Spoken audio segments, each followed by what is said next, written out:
Lopera, coordinador del Grupo de Neurociencias de la Universidad de Antioquia en Medellín, Colombia.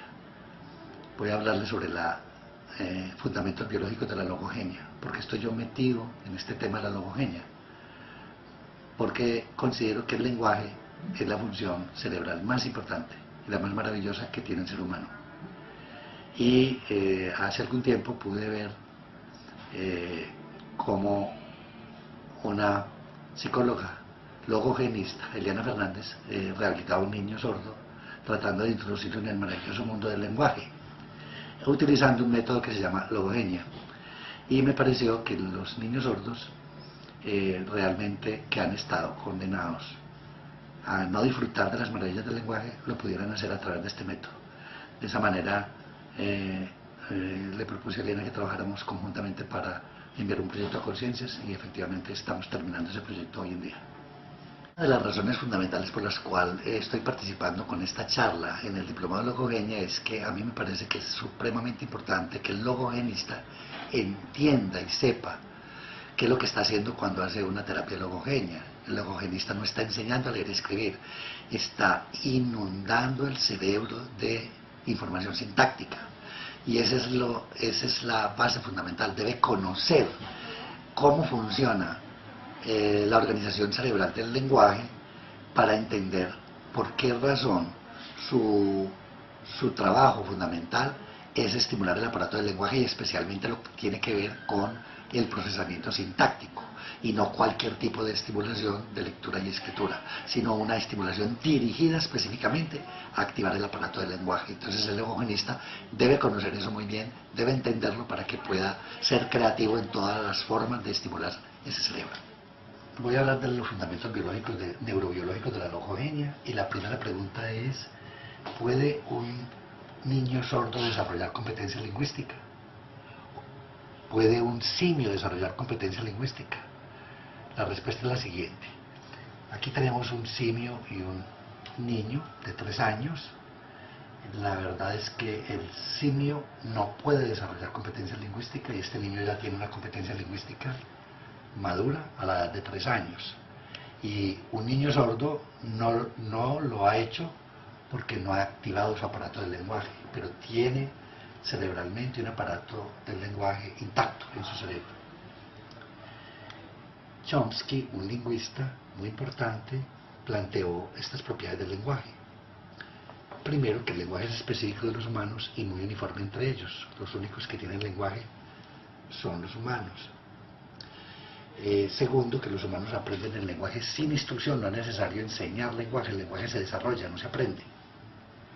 Tercero, él plantea que las habilidades del lenguaje son relativamente independientes de otras habilidades cognitivas. Cuarto, el aprendizaje del lenguaje requiere un cerebro joven, hay un periodo crítico para desarrollar el lenguaje. Si se deja pasar ese periodo crítico, se pierde una gran oportunidad. Y por último, el lenguaje tiene las propiedades de un instinto, es algo que tiene un componente biológico, que no requiere de instrucción, solo requiere estímulos desencadenantes para activarlo. Y también Chomsky planteó estos aspectos del lenguaje. El lenguaje tiene varios componentes, un componente fonológico, un componente lexical que corresponde a las palabras, el componente fonológico corresponde a los sonidos, un componente sintáctico que corresponde a las reglas de combinación de las palabras, un componente semántico que se refiere a los significados de las palabras y un componente pragmático que se refiere a las reglas de uso social del lenguaje. Hubo en el siglo pasado muchas investigaciones tratando de responder una pregunta: si el lenguaje era un regalo de la cultura o un regalo de la naturaleza. Este fue uno de los experimentos que se hizo. Se trató de enseñarle a los simios a desarrollar lenguaje, educándolos como seres humanos, pero no se pudo lograr esto. E incluso se hizo un experimento con un simio que se le dio el nombre de Nim Chimpsky, quien fue educado como un ser humano, como una niña, pero además se le enseñó el sistema de señas de los sordomudos, la lengua de señas. Este simio no aprendió sintaxis, aprendió muchas cosas, pero no aprendió a utilizar los gestos de una manera sintáctica y de combinar los gestos de una manera adecuada para producir frases con sentido o mensajes con sentido. La razón por la cual ha fracasado el desarrollo del lenguaje en primates educados como humanos es que en los primates falta área de Broca. Ellos tienen un área de Wernicke como los humanos, pero no tienen un área de Broca en el lóbulo frontal. Por lo tanto, no tienen un aparato de lenguaje tan desarrollado como en el Homo sapiens. Probablemente esta deficiencia de área de Broca es la causa de que ellos no desarrollen un lenguaje sintáctico. Otro aspecto que fortalece la hipótesis neurobiológica del desarrollo del lenguaje es el estudio de familias con trastorno del lenguaje hereditario. Hay una familia en Inglaterra que tiene todos estos sujetos que aparecen en color negro, son personas que nunca han desarrollado adecuadamente el lenguaje y tienen un severo trastorno en el desarrollo sintáctico del lenguaje. Y estas personas tienen una anormalidad en un gen que se llama el gen FOXP2. Ese gen FOXP2 tiene una secuencia con una pequeña alteración, un cambio de una letra por otra, de una G por una A en el gen. Y esto produce un cambio de histidina por arginina en la proteína que controla el gen. Incluso cuando se publicó el descubrimiento de este gen y de una mutación en este gen, en esta familia inglesa, se habló de que se había descubierto el primer gen de la gramática. Lo importante es que parece ser que hay un componente del lenguaje que es genético y que es biológico, que es neurobiológico. Y probablemente ese gen o esos genes que todavía faltan por descubrir, que tienen que ver con el desarrollo del lenguaje, tienen que ver también con la organización citoarquitectónica de la corteza cerebral. Por ejemplo, el hecho de que a partir del neandertal hace 300.000 años, la región temporal es asimétrica, mientras que en los simios esas dos regiones son simétricas. Pero en el neandertal es asimétrica y en el humano hay una gran asimetría, siendo mucho más grande el plano temporal en el lado izquierdo que en el lado derecho. Por eso hoy en día se reconoce que el hemisferio izquierdo es el hemisferio del lenguaje. Probablemente los primates tienen capacidad, el lenguaje no apareció de un día para otro en el Homo sapiens. Probablemente el lenguaje se empezó a construirse gradualmente en la evolución a partir del Australopithecus. Pero en los primates solamente existe, digámoslo así, lenguaje léxico-semánticos, palabras y significados. Podrían comprender palabras y significados, pero nunca pueden articular palabras en una estructura sintáctica como si lo puede hacer el Homo sapiens. Entonces la diferencia entre el primate y el Homo sapiens es que el primate tiene el lenguaje léxico-semántico y el Homo sapiens tiene el lenguaje sintáctico. Y esto se correlaciona muy bien con dos áreas cerebrales que se han descrito en el aparato del lenguaje en el hemisferio izquierdo. Una parte posterior y una parte anterior. La parte anterior se llama área de Broca y esta se llama área de Wernicke.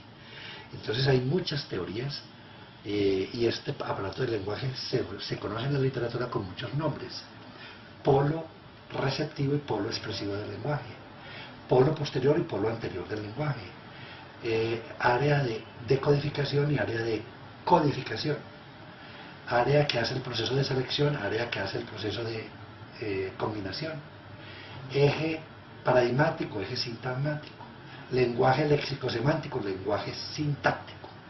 Y esas dos estructuras son las que dan todo el complemento para desarrollar un lenguaje adecuadamente.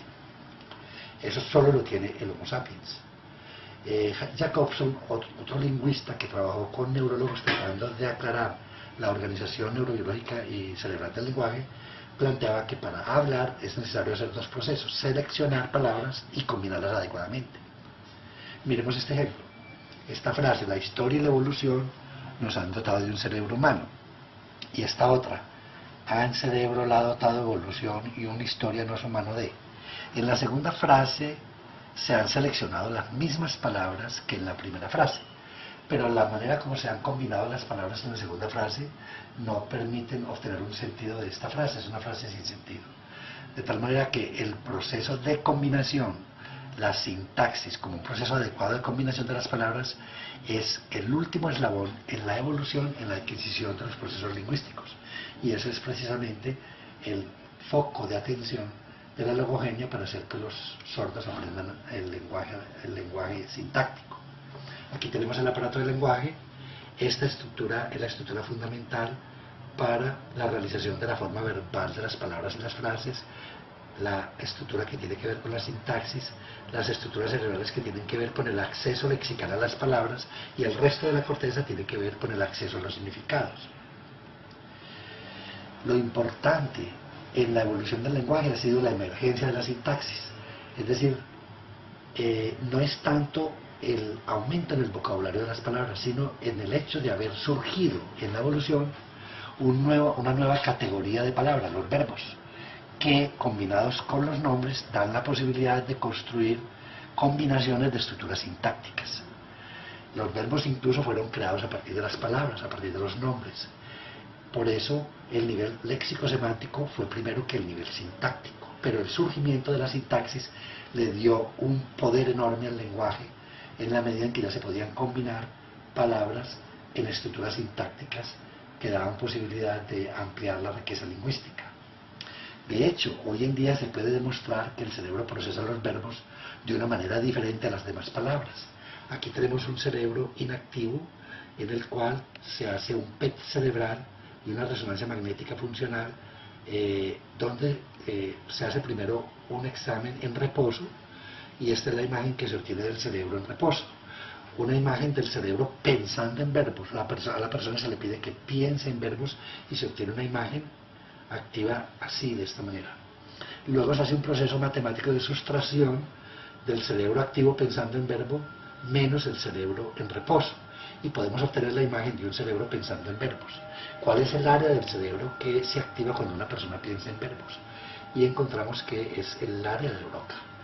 Por lo tanto, el área de Broca es un área fundamental en el hemisferio izquierdo que procesa verbos y que es la estructura además importante en la emergencia de la sintaxis. Aquí tenemos la imagen de un cerebro pensando en verbos. Es el área de Broca la que se activa, y por lo tanto esa área de Broca que aparece solamente en la evolución en el Homo sapiens, es la responsable de que el Homo sapiens tenga un lenguaje sintáctico. De tal manera que nosotros podemos decir que hoy en día los sordos sí pueden desarrollar una competencia lingüística, porque los sordos nacen con un cerebro de Homo sapiens, por lo tanto tienen área de Broca.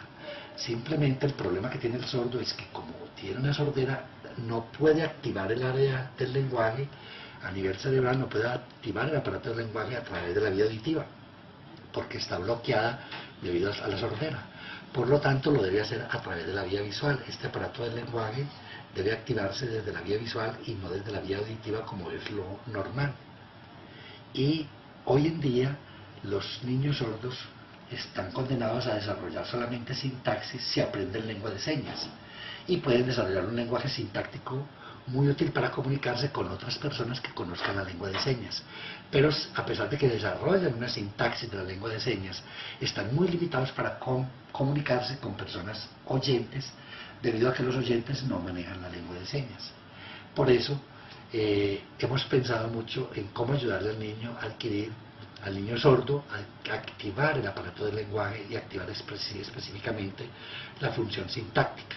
Hay solamente dos maneras. Una, utilizando un implante coclear muy temprano en la vida que le permita oír, y en la medida en que mejora la audición podría adquirir una lengua, podría activar el aparato del lenguaje a través de la vía auditiva. Pero la otra manera es a través del método de la logogenia. A través del método de la logogenia, utilizando estas tres reglas fundamentales. Primero, estimulando la vía visual, enviando información visual y no auditiva a su cerebro. Segundo, privilegiando la presentación de información sintáctica a cualquier otro tipo de información lingüística. Ahí es que cargar el sistema de información sintáctica. Y tercero, hacer un método de exposición intensiva a ese método de inundación sintáctica a su cerebro durante un periodo crítico, ojalá durante el periodo crítico de desarrollo del lenguaje, que son los primeros años de vida. Este método utiliza grafemas en vez de fonemas, es decir, los grafemas, que son estímulos visuales, son los que nos van a permitir, y los grafemas organizados de una manera sintáctica, combinados de una manera tal que lleven información sintáctica al cerebro. Esa sería la manera de introducir a los sordos al maravilloso mundo del lenguaje a través de la lectura y la escritura, utilizando este innovador método de la logogenia que permite al niño sordo adquirir el lenguaje escrito y comprender y comunicarse con los hablantes.